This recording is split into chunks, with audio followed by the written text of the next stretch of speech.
मेरे प्यारे कृष्ण भक्तों को मेरा प्यार भरा राधे राधे। आज हम श्रीमद् भागवत के तृतीय स्कंद के 15वें अध्याय में प्रवेश करेंगे, जिसमें जय विजय को सनकादि का श्राप के विषय में बताया गया है। श्री मैत्रेय जी ने कहा, विदुर जी दिति को अपने पुत्रों से देवताओं को कष्ट पहुँचने की आशंका थी, इसलिए उन्होंने दूसरों के तेज को नाश करने वाले उस कश्यप जी के वीर को 100 वर्षों तक अपने उदर में ही रखा और उस गर्भस्थ तेज से लोकों में सूर्यादि का प्रकाश क्षीण होने लगा तथा इंद्रादि लोकपाल भी तेजहीन हो गए। तब उन्होंने ब्रह्मा जी के पास जाकर कहा कि सब दिशाओं में अंधकार के कारण बड़ी अव्यवस्था हो रही है। देवताओं ने कहा, भगवान, काल आपकी ज्ञान शक्ति को कुंठित नहीं कर सकता है, इसलिए आपसे कोई बात छिपी नहीं है। आप इस अंधकार के विषय में जानते ही होंगे, हम तो इससे बड़े भयभीत हो रहे हैं। देवादिदेव, आप जगत के रचयिता और समस्त लोकपालों के मुकुटमणि हैं। आप छोटे बड़े सभी जीवों के भाव को जानते हैं। देव, आप विज्ञान बल संपन्न हैं। आपने माया से ही चतुर्मुख रूप और रजोगुण स्वीकार किया है। हम आपको नमस्कार करते हैं। आप में संपूर्ण भुवन स्थित है। कार्य रूप पर सारा प्रपंच आपका शरीर है, किंतु वास्तव में आप इससे परे हैं। जो समस्त जीवों के उत्पत्ति स्थान आपका अनन्य भाव से ध्यान करते हैं, उन सिद्ध योगियों को किसी प्रकार का भी हास नहीं हो सकता है, क्योंकि वे आपके कृपा कटाक्ष से ही कृतकृत्य हो जाते हैं।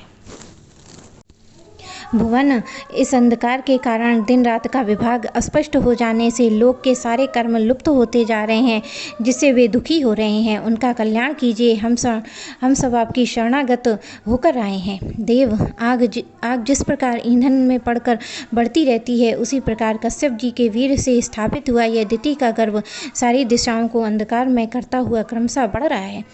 श्री मैत्रेय जी ने कहा, महाभावों, देवताओं की प्रार्थना सुनकर भगवान ब्रह्मा जी हंसे और उन्हें अपनी मधुर वाणी से आनंदित करते हुए कहने लगे। श्री मैत्रेय जी कहते हैं, महाभावों, देवताओं की प्रार्थना सुनकर भगवान ब्रह्मा जी हंसे और अपनी मधुर वाणी से आनंदित करते हुए कहने लगे। श्री ब्रह्मा जी ने कहा, देवताओं, तुम्हारे पूर्वज मेरे मानस पुत्र सनकादिक लोकों की आसक्ति त्याग कर समस्त लोकों में आकाश मार्ग में विचरा करते थे। एक बार वे भगवान विष्णु के शुद्ध सब लोकों के सिरोभाग में स्थित वैकुंठ धाम में जा पहुँचे। वहाँ सभी लोग विष्णु रूप होकर, और वह भी उन्हीं को प्राप्त होता है जो अन्य सब प्रकार की कामनाएं छोड़कर केवल भगवत शरण की प्राप्ति के लिए अपने धर्म द्वारा उनकी आराधना करते हैं। वहाँ वेदांत प्रतिपाद धर्ममूर्ति श्री आदि नारायण हम सब भक्तों को सुख देने के लिए सत्व शुद्ध में रूप धारण करके हर समय विराजमान रहते हैं। उस लोक में नैस्त्र से नाम का एक वन है, जो मूर्तिमान कैवल्य सा ही जान पड़ता है। 10 प्रकार की कामनाओं को पूर्ण करने वाले वृक्षों से सुशोभित है, जो हर समय 6 ऋतुओं की शोभा से संपन्न रहता है। अहो, इस मनुष्य योनि की बड़ी महिमा है। हम देवता लोग भी इसकी चाह करते हैं। इसी में तत्व ज्ञान और धर्म की भी प्राप्ति हो सकती है। इसे पाकर जो लोग भगवान की आराधना नहीं करते हैं, वे वास्तव में उनकी सर्वत्र फैली हुई माया से मोहित हैं। देवादिदेव श्री हरि का निरंतर चिंतन ही करते रहने के कारण जिनसे यमराज दूर रहते हैं, आपस में प्रभु की सुयश चर्चा करते हुए अनुरागजन्य विहलतावश जिनके नेत्रों में अविरल अश्रुधारा बहने लगती है तथा शरीर में रोमांच हो जाता है, जिनके शील स्वभाव की हम लोग भी इच्छा करते हैं, वे परम भागवत ही हमारे लोकों से ऊपर उस वैकुंठ धाम में जाते हैं। जिस समय सनकादिक मुनि विश्वगुरु श्री हरि के निवास स्थान संपूर्ण लोकों के वंदनीय श्रेष्ठ देवताओं के विचित्र विमानों से विभूषित उस परम दिव्य अद्भुत वैकुंठ धाम में अपने योग बल से पहुँचे, तब उन्हें बड़ा आनंद हुआ। भगवत दर्शन की लालसा से उनके दर्शनीय सामग्री की उपेक्षा करते हुए वैकुंठ धाम की 6 डोड़ियां पार करके जब वे 7वीं पर पहुंचे, तब उन्हें हाथ में गदा लिए हुए 2 समान आयु वाले देव श्रेष्ठ दिखलाई दिए, जो बाजूबंद, कुंडल, किरीट आदि अनेकों अमूल्य आभूषणों से अलंकृत थे। उनकी 4 श्यामल भुजाओं के बीच मतवाले मधुकरों से गुंजायमान वलमाला सुशोभित थी तथा बाकी भुवें फड़कती हुई नासिका रंध्र और अणुर नयनों के कारण उनके चेहरे पर कुछ क्षोभ के चिन्ह दिखाई दे रहे थे। उनके इस प्रकार देखते रहने पर भी वे मुनिगण उनसे बिना कुछ पूछताछ किए जैसे सुवर्ण और वज्र में किवाड़ों से युक्त पहली 6 डोरी को लांग कर आए थे, उसी प्रकार 7वें द्वार में घुसे तो उनकी दृष्टि तो सर्वत्र समान थी। वे निशंक होकर सर्वत्र बिना किसी रोक टोक के विचरा करते हैं। वे चारों कुमार पूर्ण तत्वज्ञ थे तथा ब्रह्मा की सृष्टि में आयु में सबसे बड़े होने पर देखने में 5 वर्ष के बालक से जान पड़ते थे। उन्हें इस प्रकार निसंकोच रूप से भीतर जाते देख उन द्वारपालों ने भगवान के शील स्वभाव के विपरीत सनकादिक की तेजी से हंसी उड़ाते हुए उन्हें बेत अड़ाकर रोक दिया। यद्यपि वे ऐसे दुर्व्यवहार के योग्य नहीं थे। जब उन द्वारपालों के वैकुंठवासी देवताओं के सामने पूजा के सर्वश्रेष्ठ पात्र उन कुमारों को इस प्रकार रोका, तब अपने प्रीतम प्रभु के दर्शनों में विघ्न पड़ने के कारण उनके नेत्र में सहसा कुछ क्रोध से लाल हो उठे और वे इस प्रकार कहने लगे। मुनियों ने कहा, अरे द्वारपालों, जो लोग भगवान की महती सेवा के प्रभाव से इस लोक को प्राप्त होकर यहाँ निवास करते हैं, वे तो भगवान के समान समदर्शी होते हैं। तुम दोनों में उन्हीं में से हो, किंतु तुम्हारे स्वभाव में ये विषमता क्यों? भगवान तो परम शांत स्वभाव हैं, उनका किसी से कोई विरोध नहीं है। फिर ऐसा कौन है जिस पर शंका की जा सके? तुम स्वयं कपटी हो, इसी से अपने ही समान दूसरों पर शंका करते हो। भगवान के उदर में यह सारा ब्रह्मांड स्थित है, इसलिए यहाँ रहने वाले ज्ञानी जन सर्वात्मा श्री हरि से अपना कोई भेद नहीं देखते हैं। तुम तो देवधारी रूप हो, फिर भी तुम्हें ऐसा दिखाई देता है कि जिससे तुमने भगवान के साथ कुछ भेदभाव होने के कारण होने वाले भय की कल्पना कर ली। तुम तो भगवान के वैकुंठनाथ के पार्षद हो, किंतु तुम्हारी बुद्धि बहुत मंद है। अतएव तुम्हारा कल्याण करने के लिए हम तुम्हारे अपराध के योग्य दंड का विचार करते हैं।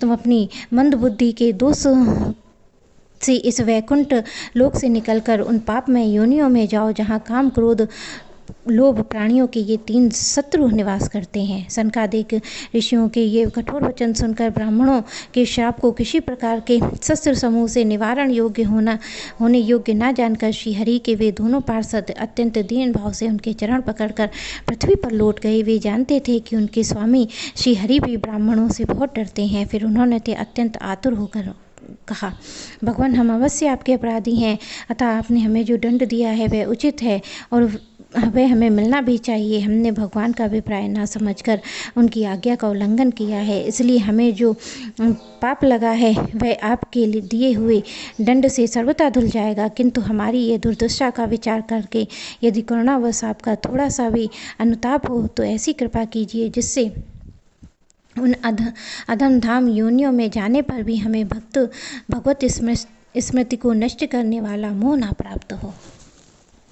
इधर जब साधुजनों के हृदय धन भगवान कमलनाथ को मालूम हुआ कि मेरे द्वारपालों को सनकादिक साधुओं का अनादर किया है, तब वे लक्ष्मी जी के सहित उन्हीं श्री चरण से चलकर वहाँ जा पहुँचे, जिनमें परमहंस मुनिजन भी ढूंढते रहते हैं और सहज में नहीं पाते हैं। सनकादिक ने देखा कि उनकी समाधि के विषय में श्री वैकुंठनाथ स्वयं उनके नेत्र गोचर होकर पधारे हैं। उनके साथ साथ पार्षदगण छत्र चमरादि लिए आ रहे हैं और प्रभु के दोनों ओर राजहंसों के समान पंखों के समान 2 श्वेत चवर डुलाए जा रहे हैं।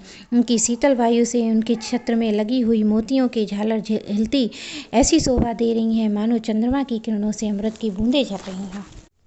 भगवान का मुख कमल नील कमल के समान था, अति सुंदर अधर कुंडली कली के समान मनोहर हास उनकी शोभा और भी बढ़ गई थी। उनकी झांकी करके वे कृतज्ञ हो गए और फिर पदराग के समान लाल लाल नखों से सुशोभित उनके चरण कमल देखकर वे उन्हीं का ध्यान करने लगे। इसके पश्चात वे मुनिगण अन्य साधनों की सिद्ध न होने वाली स्वाभाविक अष्ट सिद्धियों से संपन्न श्री हरि की स्तुति करने लगे, जो योग मार्ग के द्वारा मोक्ष पद की खोज करने वाले पुरुषों के लिए उनके ध्यान का विषय अत्यंत आदरणीय और नयनानंद की वृद्धि करने वाले पुरुष रूप में प्रकट करते हैं। सनकादिक मुनियों ने कहा, अत्यंत यद्यपि आप अंतर्यामी रूप से दुष्ट चित्त पुरुषों के हृदय में भी स्थित रहते हैं, तथापि उनकी दृष्टि से ओझल ही रहते हैं, किंतु आज हमारे नेत्रों से सामने तो साक्षात आप विराजमान हैं। प्रभु, जिस समय आपसे उत्पन्न हुए हमारे पिता ब्रह्मा जी ने आपके रहस्य का वर्णन किया था, उसी समय श्रवण रंध्रों के द्वारा हमारी बुद्धि में आप तो आ विराजे थे, किंतु प्रत्यक्ष दर्शन का महान सौभाग्य तो हमें आज प्राप्त हुआ है। भगवान आपको साक्षात परम तत्व ही जानते हैं। इस समय आपके अपने उस विशुद्ध सत्यमय विग्रह से अपने इन भक्तों को आनंदित कर रहे हैं। आपकी इस सगुण साकार मूर्ति का राग अहंकार से मुक्त मुनिजन आपकी कृपा दृष्टि से प्राप्त हुए सुदृढ़ भक्ति योग के द्वारा अपने हृदय में उपलब्ध करते हैं। प्रभु आपका सुयश अत्यंत कीर्तनीय और सांसारिक दुखों की निवृत्ति कराने वाला है। आपके चरणों की शरण में रहने वाले जो महाभाग आपकी कथाओं के रसिक हैं, वे आपके अत्यंत प्रसादिक मोक्ष पद की कुछ अधिक नहीं गिनते हैं। फिर जिन्हें आपकी जरा सी टेढ़ी भूमें ही भयभीत कर देती हैं, उन इंद्रपद आदि अन्य भोगों के विषय में तो कहना ही क्या है। भगवान, यदि हमारा चित्त भौरे की तरह आपके चरण कमलों में ही रमण करता रहे, हमारी वाणी तुलसी के समान आपके चरण संबंध से सुशोभित हो और हमारी कान आपकी सुयस सुधा से परिपूर्ण हो, तो आप अपने पापों के कारण भले ही हमारा जन्म नरकादि योनियों में हो जाए, इसकी हमें चिंता नहीं है।